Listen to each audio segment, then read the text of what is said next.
Steelers. I like it. You're from Pittsburgh? Yes, sir. You've had a couple of situational scrimmages, or you had the one. Now you're into the second week. How do you feel about what you've seen so far? That's good. I mean, the other day was kind of situational control. Tomorrow, half practice, half normal scrimmage, kind of all leading up to next Wednesday. It's been good. I was just challenging the team, you know. I mean, we grade everything. Everything matters. And so spring ball is about getting better. It's about learning, correcting, and applying. And so we've got, you know, and just being coachable. I mean, it's okay. We got a lot of guys repping everybody. So everybody's getting a lot of work. It's fast. There's a lot of moving things going on out here at practice. But, you know, we're doing installation, we correct, we teach, we're trying to learn from everybody, but just, you know, not making the same mistakes and just showing that improvement. You know, and some of them it's just knowledge. There's a big gap knowledge-wise. Some of them it's, you know, just physically being able to do what they need to do right now. You know, a guy like EJ, you know, man, he's doing great, but man, what he's going to be able to do in that weight room between now and August is going to be a huge addition to his game because he's really a special young talent. And then, you know, some of it's just fundamental and technique. You move a guy like Taquan, he's one of the most powerful guys we got, but he's got a lot of fundamental work to do. And so it's just everybody's got different things, but just seeing improvement, showing up with the right attitude every day, being coachable as we really now start to give them really a lot of feedback on where they are and what they got to do. But it's been really good. I mean, the energy's good out here every day. This team is, as I've said many times, very talented. Lots of guys that I think have the ability to play their way into, you know, a guy that can help us. But you know, got a long way to go. And Monday, Wednesday will be big for us. Monday will be more of a normal practice day, kind of clean up some installation, put a few more things in, challenge them a little bit. We'll actually meet Sunday this week and just kind of take some time to meet and go back through some things and a lot of corrections. And then, you know, really try to put everything we got into getting them ready for Wednesday. And, you know, get that graded and, you know, just keep challenging them to get better as we go.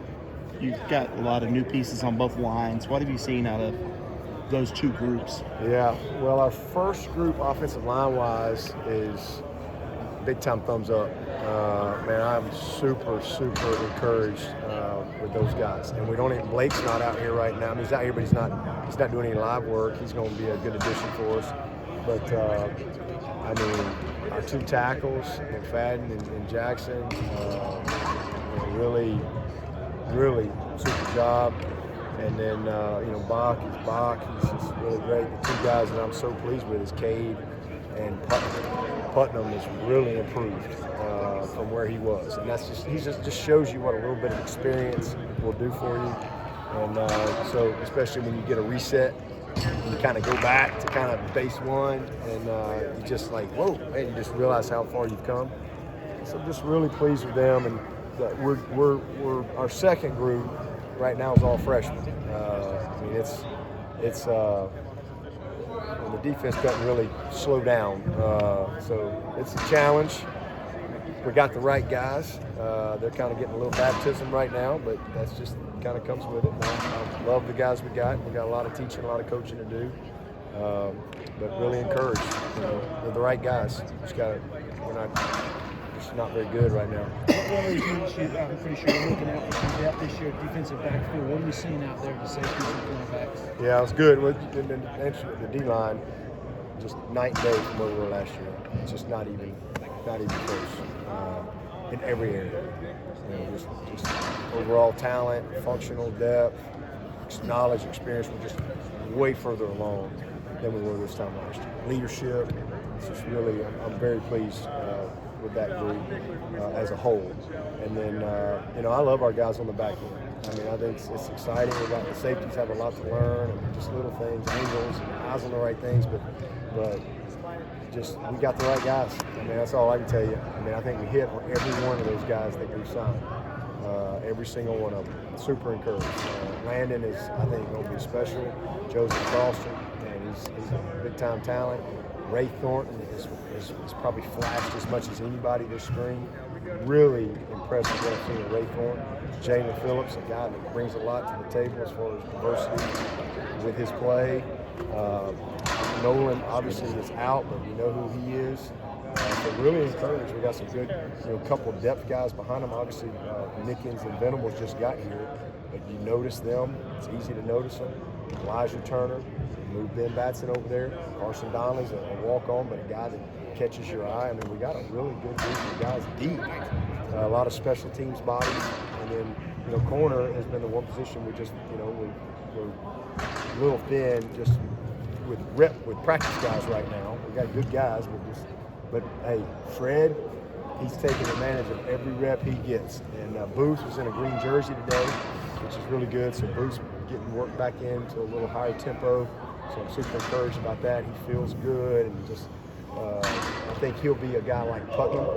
He got enough experience, throughout the season that when he gets back out there, he's going to, especially just feeling a little bit better. He's going to do well. Still working on getting Mario back, getting him healthy. Lee Anthony's done a heck of a job. Lee Anthony's thicker.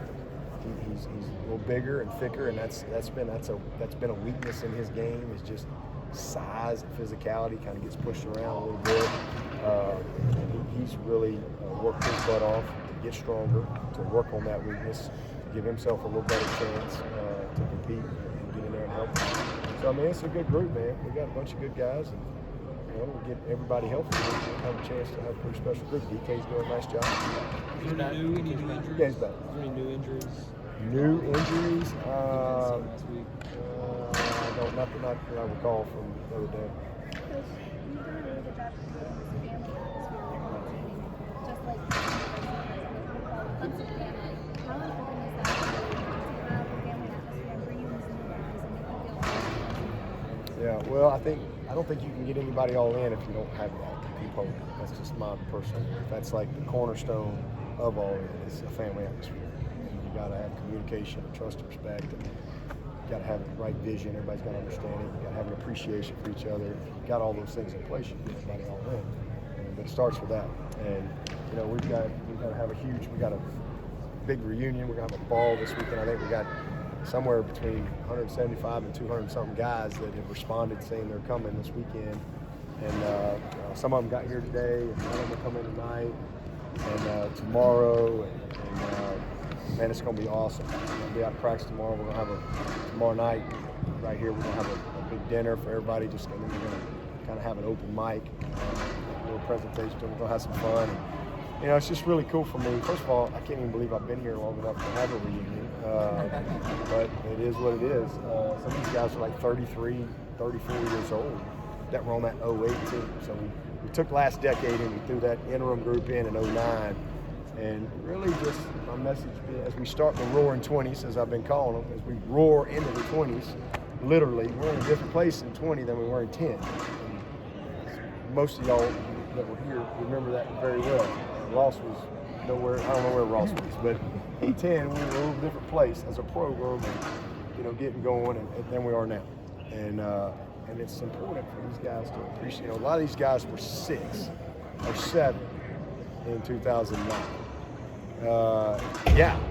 So they don't, so 9, 10 plus win seasons, 5 playoffs. A lot of these guys were like, they don't know anything other than kind of who we are. So it's kind of hard for them to understand. Well, in 2009, we won our first division. In 2011, we won the first championship in 20 years. We had our first 11-win season since 1981 in 2012. And so I think it's been awesome. And these guys coming back this weekend is going to be great. Just kind of, I don't think you can really appreciate what you have if you don't know the history and the DNA of it. And so we've talked a lot about that this spring, and the responsibility of this team as we kick off a new decade. Hopefully we can have more than 6 wins like we did in 10. So it's been a lot of fun. It's going to be an awesome, special weekend hanging out with so many guys. Sammy's coming, Nuke's coming. We got all kind of guys rolling in. It's going to be a blast to just hug everybody's neck and have some fun.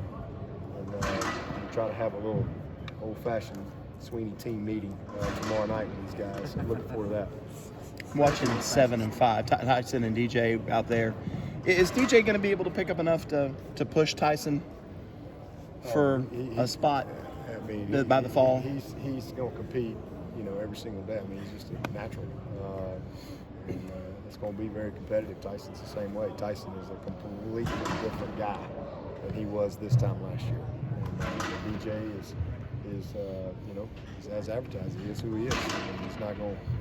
He's here because he's a great talent, but he's also a great competitor. So there ain't nobody out here that's going to show up and compete every single day.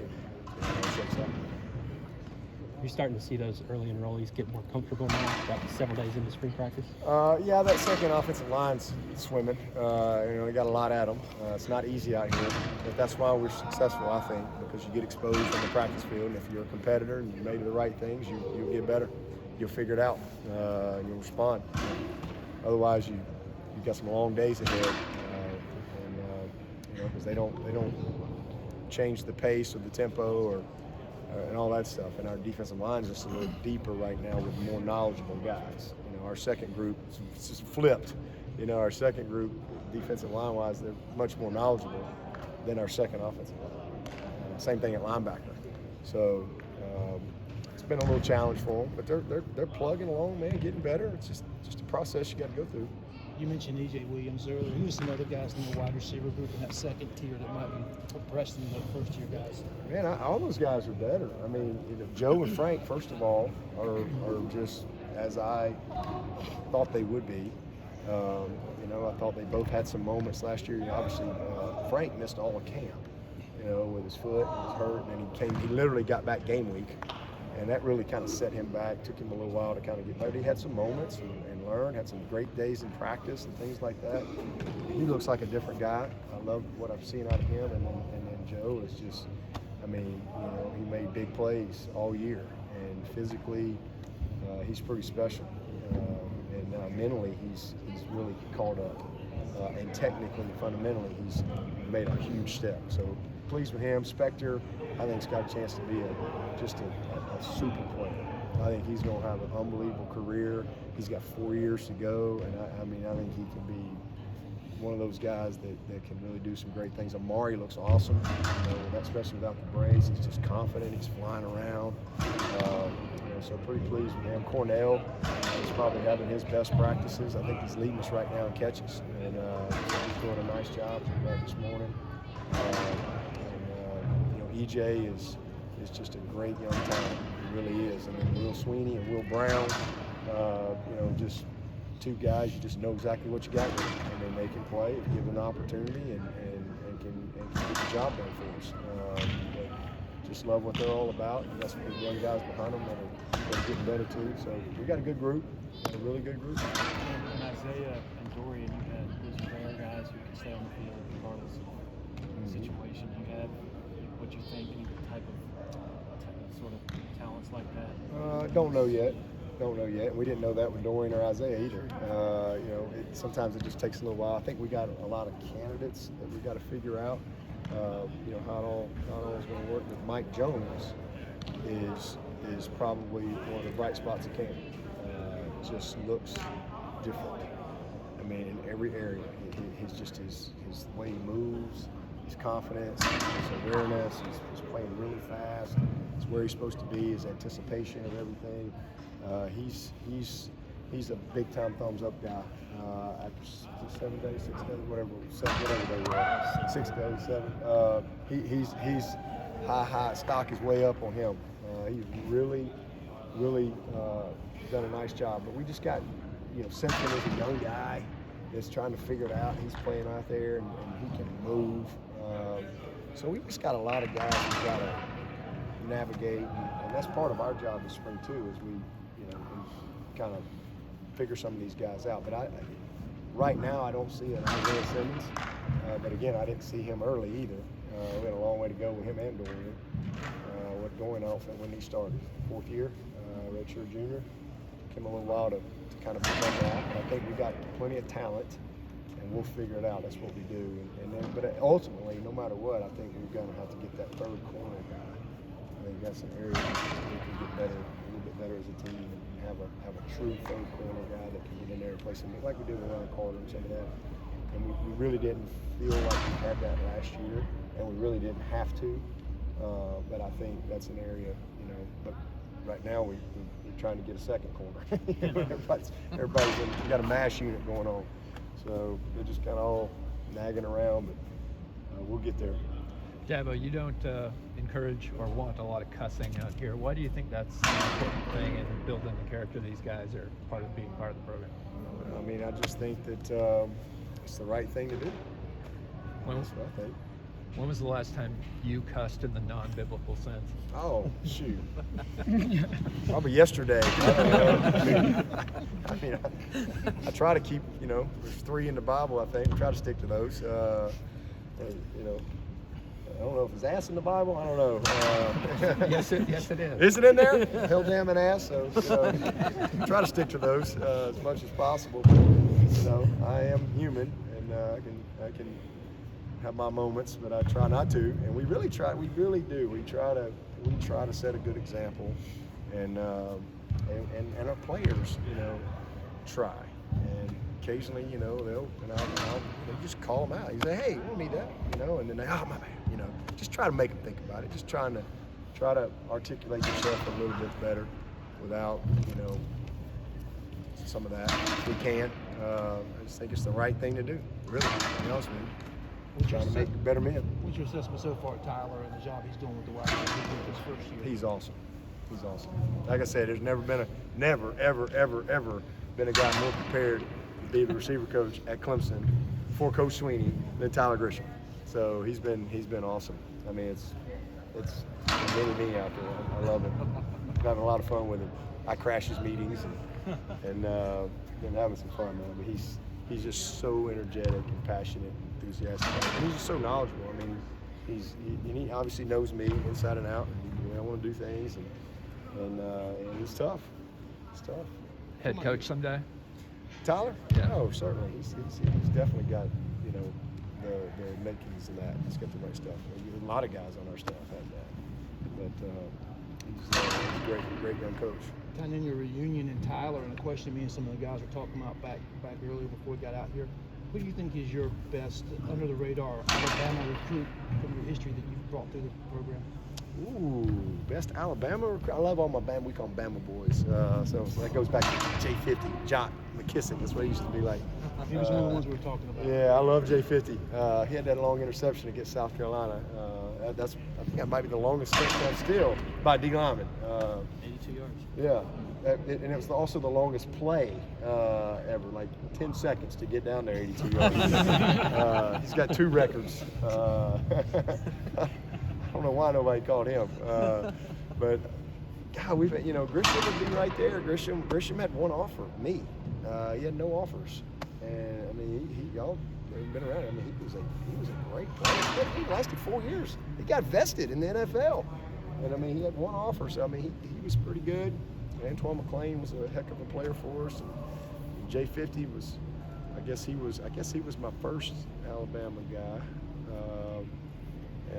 You know, he became such a great leader here, and just one of those guys that just to this day, you know, just all in, you know, with our program and ambassador for our program.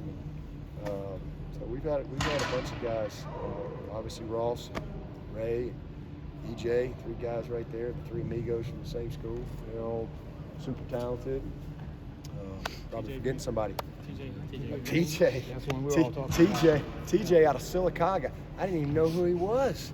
Literally till the last weekend. Yeah. He was like going to UAB or something, and literally went down there and saw him and got him up here that last weekend. And, I told him before he came up here, I said, now here's what's going to happen, because nobody knew who he was. And you know, I watched him. I'm like, this is as good a guy as I've seen. He's coming this weekend. He'll be here tomorrow. I said, Robbie's like, well, he's down there at Sylacauga, coach. You know nobody's going to Sylacauga. I'm one of the few people know where Sylacauga is.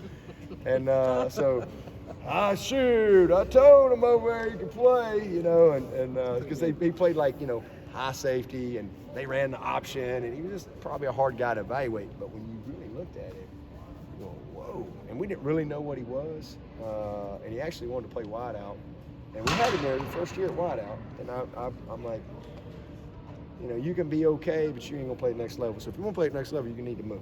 And son of a gun, I didn't know he'd play, you know, start 1 year and go second round, but you know, that's what happened. But he's a great kid, great story. But when he was coming up here, I said, here's what's going to happen. Don't tell anybody you're coming to Clemson, but when Auburn finds out you're coming to Clemson, they're gonna call you. I'm telling you. And sure enough, they called him in the car. But he was on the way up here. You know, because it was like 45 minutes, and so he ended up getting him. He was a huge under the radar guy. You know, but he had offers. You know, Grisham had no offers, none. So I think all those guys had offers. So Grisham's probably the most under the radar guy. I had to pick one. We were talking to Bockhorst over here, and just the way he carries himself, and he acts like a leader already. Kind of reminded me a little bit of Eric Backlane. Do you see kind of that in him? Can he be a face of the team? Oh, no doubt. He's going to be the face of a company or a governor of the state. I mean, he's a 4.0 student. I mean, he's brilliant. He's unbelievable. He's one of our Paul Journey top ambassadors. I mean, just an amazing young person. He just happens to be a nasty guard and can play this game at a high level. Strong, athletic, you know, flexible. He splits. I mean, he's just a very, very unique guy at his position, and so committed. One of the best leaders we got, and has been. It's not just now. He was a great leader for us last year. He's got a bright future. Anybody else? Thanks, Coach. All right. Thanks, Coach.